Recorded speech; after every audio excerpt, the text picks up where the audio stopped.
Bien. Sí, no, pues, dale. Bueno, buenas tardes. Mm. Muchísimas gracias a Red de Herramientas que ha aceptado mi participación en estos talleres que me parecen interesantísimos. Llegué a Red de Herramientas a través de Silvia Daría, donde participé en ese taller tan interesante ligados a los nombres de Eva que planteó ella. Y después estuve también el sábado en la actividad de las vicepresidentas de Viviana Beraldo, que me pareció interesantísimo y evidentemente se relaciona fuertemente con las cuestiones de género que vamos a plantear hoy.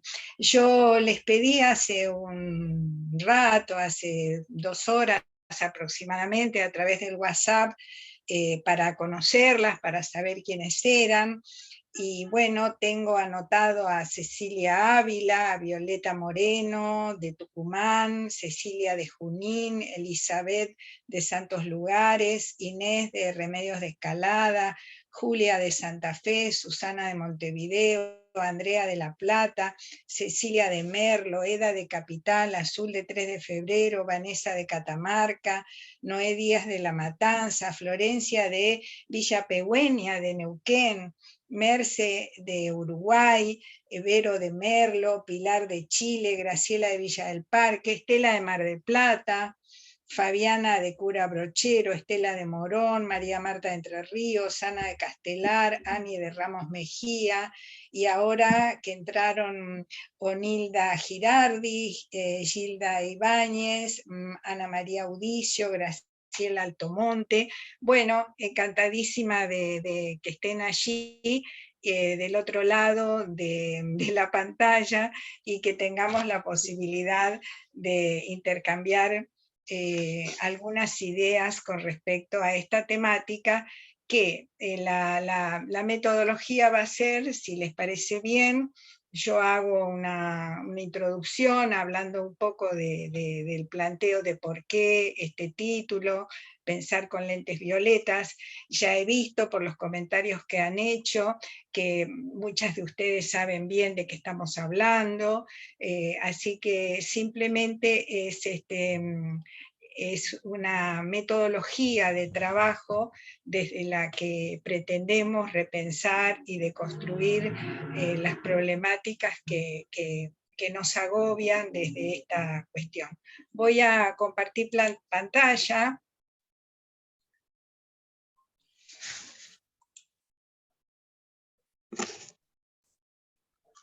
¿Compartí ahí o no? No. Aún no.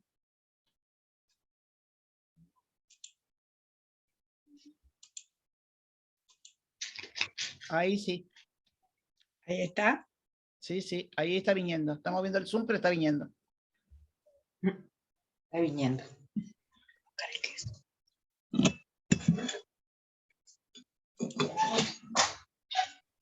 ¿Ahí está? Sí, sí. Queda mejor si lo pones en presentar. Va a quedar más grande. Ahí. Ah, exactamente, así queda bien grandecito. Bueno, creo que lo primero que tendríamos que pensar es justamente por qué utilizamos este título, de qué estamos hablando. Todos sabemos que el color violeta se relaciona con las luchas feministas desde distintos lugares y desde distintas percepciones, porque hay algunos que dicen que tuvo que ver con la utilización del violeta, del morado, por parte de Alexandra Kollontai, cuando empieza sus luchas feministas en Rusia y deja de lado el rojo, que tenía que ver con el socialismo, para utilizar el morado. Otros dicen que está ligado a los incendios en Nueva York, otros que dicen que estaban tiñendo prendas de ese color y entonces el humo salía en ese sentido, y otros plantean que tiene que ver con la idea de igualdad a través de la mezcla del rosa y del azul como los colores propios de la mujer y del hombre. Más allá de eso, sabemos perfectamente de qué estamos hablando cuando pensamos con lente violeta. La idea de deconstrucción justamente también tiene que ver con esta posibilidad de desarmar, de deconstruir, de repensar las formas de organización que tenemos en la sociedad, y justamente para eso estamos pensando en el sistema de organización social que organiza nuestras vidas desde tiempos inmemoriales, que tiene que ver justamente con el concepto de patriarcado. Esta idea supone justamente, desde una perspectiva histórica, yo soy historiadora, desde una perspectiva histórica, pasar el cepillo a contrapelo para deconstruir y revisar este sistema de organización social, que por supuesto parte de una clara desigualdad en las relaciones de poder entre los géneros. Seguramente ustedes tendrán presente el cuento de la criada, la novela que dio origen a aquella serie que habrán visto, que tiene que ver con una utopía negativa de la alienación, y justamente surge o comienza a partir del capítulo 30 del libro del Génesis, donde Raquel le dio a Jacob, a su criada Bilhá, para que fuera su concubina. Jacob se acostó con Bilhá, que quedó embarazada, y dio a luz a un hijo para Jacob.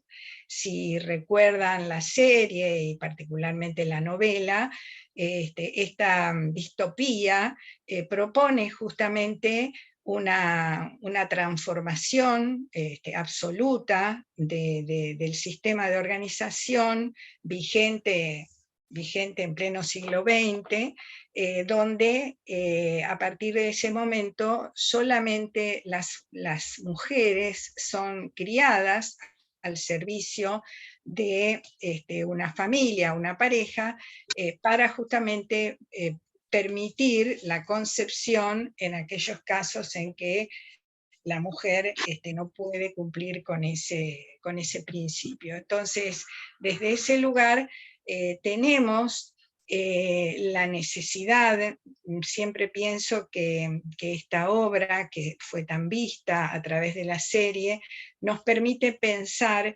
en la posibilidad o en la necesidad de estar muy atentos, muy atentos a los distintos proyectos políticos que sugieren en muchos casos la vuelta, digamos, a un sistema de organización social mucho más rígido. Estoy pensando claramente en el discurso de Bolsonaro, por ejemplo, ¿no?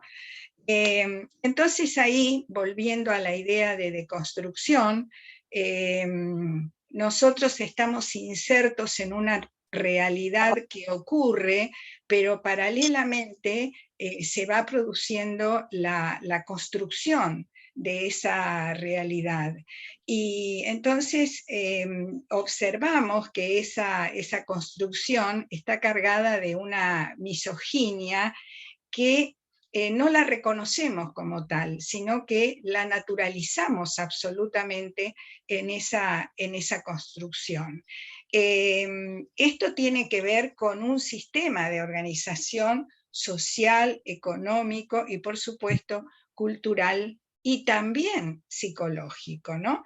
Entonces, vuelvo a reiterar, estos serían los planteos iniciales por los cuales consideramos necesario deconstruir el patriarcado. Y entonces nos remontamos, por ejemplo, a distintas disciplinas humanísticas que hacen referencia a estas características. ¿Qué decía Aristóteles? Bueno, Aristóteles decía, obviamente, que el amo era superior al esclavo, el adulto es superior al niño y el varón es superior a la mujer. De la misma manera, por ejemplo, en el cristianismo tenemos a San Pablo, que afirmaba que la mujer era del varón, el derecho canónico que plantea la incapacidad de la mujer, el Nuevo Testamento que reconfigura los roles y asigna a la Iglesia la figura femenina como la Madre de Dios, y esa Madre de Dios, la Virgen, que construye todo un camino de pasividad y de servicio hacia el hijo o hacia los hijos a través de la maternidad. En la antropología también empezamos a revisar y nos encontramos que las relaciones de género se planteaban si la reciprocidad estaba dada en función de las relaciones entre los hombres, y las mujeres formaban parte de los bienes de estos, eran un instrumento de cambio a la que se podía someter, poseer y explotar. La magia que encerraba a esa mujer en una relación de dominación con respecto a la conciencia masculina. El patriarcado niega a las mujeres la subjetividad, por eso se considera él como lo absoluto y ella es lo otro. Tenemos una larga tradición de antropólogas que trabajan estos temas, como está planteado ahí, Margaret Mead, Rita Segato, Teresa del Valle, Verena Stolk, Marcela Lagarde, que trabajan desde distintos lugares, desde la antropología, esta desigualdad de relación entre los géneros. Desde la geografía económica, vemos también cómo se consideran estas relaciones, y por ejemplo partiendo de Engels, en el siglo XIX, que asimila e introduce a la mujer en esa relación de función reproductora, cuando el hombre es el que cumple con la función de producción en los sistemas de organización económica, ¿no? Sin embargo, claramente la mujer no cumple solamente esa función de reproducción, sino que también es un objeto erótico a través del cual el hombre se busca a sí mismo, ¿no? Ahí la psicología de la mujer y la situación psíquica de la mujer es absolutamente ignorada. Acá tenemos, por ejemplo, podemos rescatar a Jacques de Doncelot, que plantea, su libro se llama La policía de las familias, donde se observa cómo recrudece esta organización social con el capitalismo, donde es necesario disciplinar y organizar la vida íntima de las familias y del obrero en particular, para evitar que salga de juerga cuando ha cobrado su salario, su paga diaria, y que no se vaya a la taberna, sino que pueda volver a su casa, donde encuentre la posibilidad de que se desarrollen todas sus necesidades, como puede ser alimentarse, vestirse, higienizarse, tener una vida sexual que le permita, digamos, seguir funcionando medianamente bien con respecto al sistema económico en el cual está produciendo.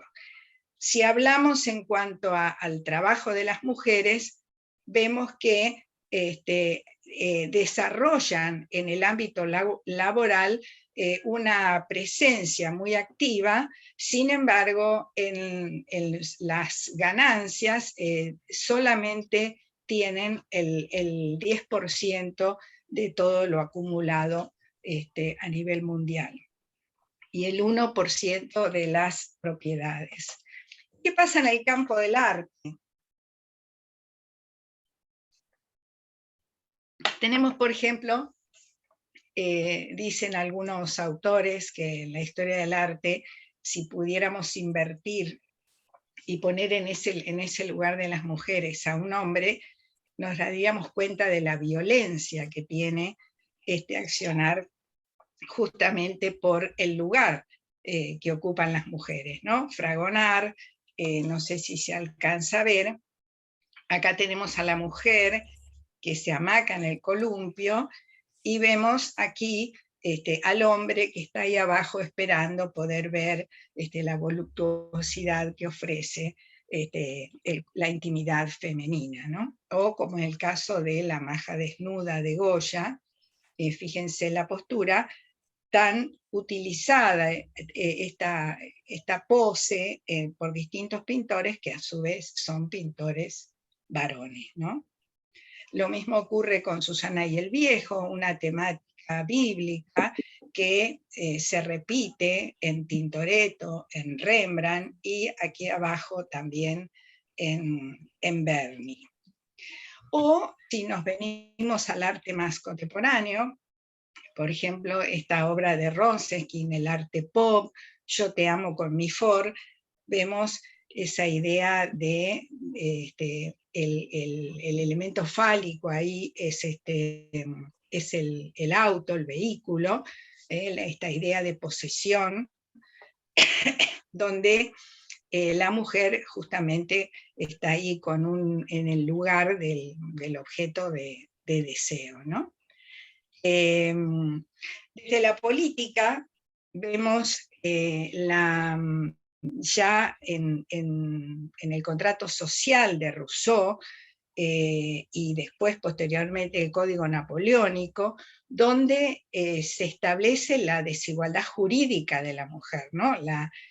Donde, por ejemplo, el Código Napoleónico plantea que la educación de las mujeres debe estar relacionada con los hombres para complacerles, resultarles de utilidad, criarlos cuando son pequeños y cuidarlos en la vejez, aconsejarlos, consolarlos, hacerle la vida placentera y agradable. Acá marco la figura del Marqués de Condorcet, porque él justamente en víspera de la Revolución Francesa plantea que no se pueden producir transformaciones importantes si no se garantizan los mismos derechos políticos para las mujeres. Perdón.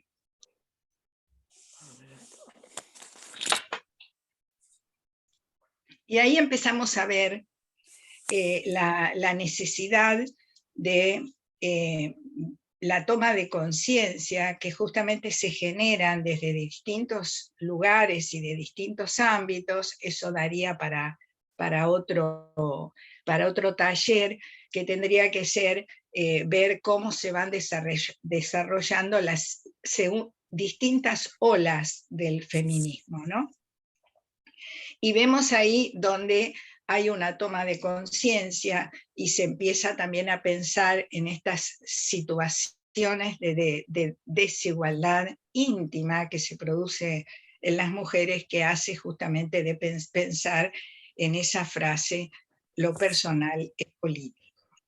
También desde la historia y también desde la sociología vemos la preocupación que se plantea por reconocer y estudiar académicamente la problemática. Y entonces vemos la figura de Joan Scott, por ejemplo, desde la historia, quien plantea que así como la clase, el género es una categoría muy útil para el análisis histórico, justamente para pensar cómo se entienden las relaciones de poder y cuáles son las normativas y las formas de organización social, institucional, jurídica, que se dan en los distintos espacios.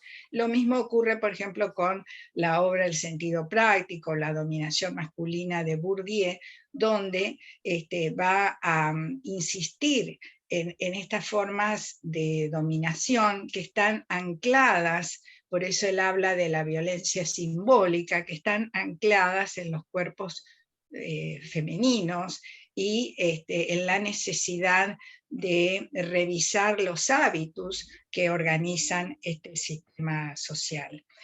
Por eso traigo a colación algunas obras de teatro, de la literatura, es decir, que podemos hacer una revisión, una deconstrucción a través de distintas áreas. Y, por ejemplo, desde el mundo cultural, de las producciones artísticas, de la producción teatral, desde la producción ligada a la novela, a la poesía, las canciones, los radioteatros, los teleteatros.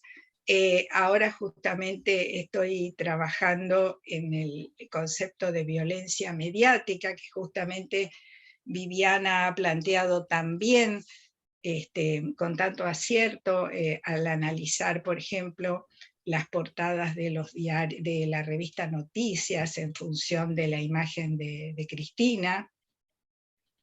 O sea que hay muchísimos aspectos, perspectivas, líneas que se cruzan, que interseccionan, donde se pueden trabajar estos temas. Seguramente ustedes conocerán esta obra que estoy mencionando acá, de Ibsen, de fines del siglo XIX, que hace alusión a una situación que él conoce de Laura Kieler, una situación vivida por esta mujer que, casada, pide un préstamo para salvarle la vida a su marido enfermo, y ese préstamo constituía una estafa. Entonces, cuando él se entera, pide el divorcio y la custodia de los hijos, y ella queda internada en un manicomio. Esta situación lo lleva a Ibsen a escribir Casa de Muñecas, pero lo curioso es que a él, y él lo dice porque fue después prohibida la representación y las feministas del momento lo enarbolaban como bandera, y él dice que él no tuvo la intención de denunciar la situación de la mujer, sino que en todo caso lo que quería era dejar en claro las relaciones masculinas cuando se sentían tocadas en su ego, y el mundo burgués ligado a las finanzas. Ahí tenemos Nora, la protagonista, que era una muñeca, un poco al servicio primero del padre y después del esposo, y que cuando ella justamente se ocupa a través de pedir un préstamo para proteger la salud de su esposo, frente a esa situación, cuando el marido se entera de esto y que está en peligro su estatus, su nivel social, su empleo, entonces, bueno, le reprocha a todo. Cuando parece que la situación se va a resolver, entonces él le pide disculpas y le pide que nada había pasado, que iban a continuar todo igual. Entonces ella ahí reacciona, le dice que no es una muñeca, que se usa y se tira, y abandona el hogar. También tenemos la figura de Virginia Woolf, que va a plantear, seguramente ya la conocen, que ha planteado la preocupación por el cuarto propio, la preocupación por la educación de la mujer, dice que no se va a poder lograr ningún cambio en Inglaterra si no se permite que la mujer tenga la misma posibilidad de educación que los hombres. Y entonces plantea justamente que las diferencias de género tienen que ver con estos tres aspectos que están marcados acá: la naturaleza, que justamente naturaliza e incluso se discute y se plantea que el cerebro de la mujer es un cerebro más chico y que no está en condiciones de poder hacer un trabajo intelectual. Dice ella, se trataba de un cerebro práctico, un cerebro en enaguas, un cerebro capaz solo de trabajos rutinarios bajo el mando de un superior. La ley que sostiene este tipo de situaciones, que las naturaliza, porque aumentaba la incapacidad de la mujer y a la vez que le daba cada vez más espacio a los varones, y en la cuestión de la propiedad, desde el plano legal, la negativa de que la mujer fuera sujeto de contrato. Tenemos posteriormente la figura de Simone de Beauvoir, que busca explicar estas características que ella plantea: no se nace mujer, sino que mujer se hace, y le da el título a su obra del segundo sexo. Ella lo que hace es desenmascarar todo este discurso médico, antropológico, que justifica en esta visión y donde se ve la inferioridad, la falacia científica, el poder masculino, que hace decirle justamente a ella que se le da la superioridad al género que mata y no al que engendra. Acá otra vez está el planteo que vimos ligado a lo antropológico, como lo femenino es lo otro, es en función de lo trascendente, el yo que caracteriza al mundo masculino. Esta obra de Simone de Beauvoir fue justamente revolucionaria desde lo cultural, porque fue el motor emancipador de los movimientos de liberación que se van a producir en los años 60 del siglo XX, ¿no? Y bueno, podemos ir revisando en distintas obras, en distintas producciones culturales, cómo se debe organizar la vida de una mujer en distintas situaciones para seguir adelante. Y tenemos, por ejemplo, el caso, seguramente a lo mejor han visto alguna película relacionada con esta mujer, Camille Claudel, que ha vivido a la sombra de Rodin, y justamente por ser la amante de él, a pesar de su producción artística extraordinaria, su hermano, el escritor Paul Claudel, la interna en un manicomio donde está durante 30 años hasta su muerte.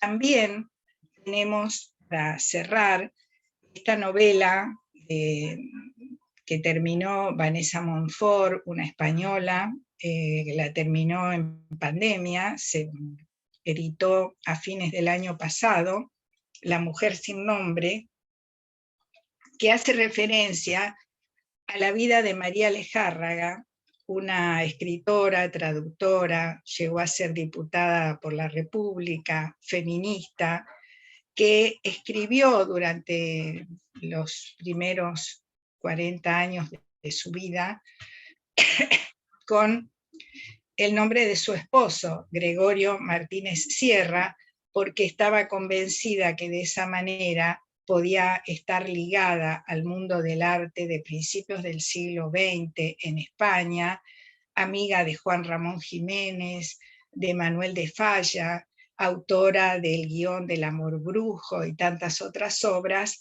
que fue, digamos, invisibilizada a través de la figura de su esposo. Canción de cuna, El sombrero de tres picos, de Manuel de Falla, son algunas de las obras.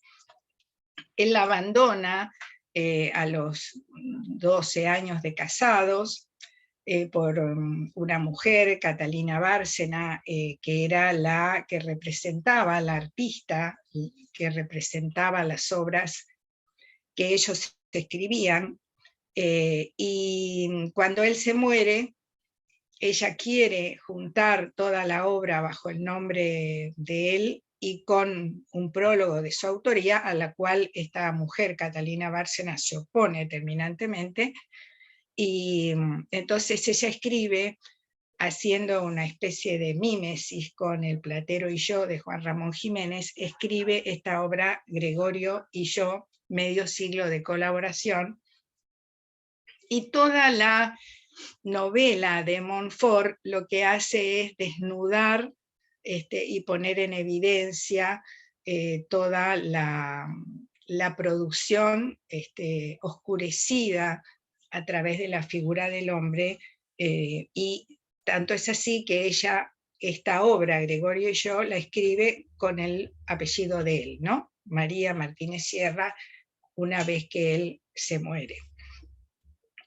Así podemos seguir viendo y relacionando distintas disciplinas, obras, producciones, donde podemos reconocer justamente estas desiguales relaciones de poder. Muchas gracias y sigamos deconstruyendo.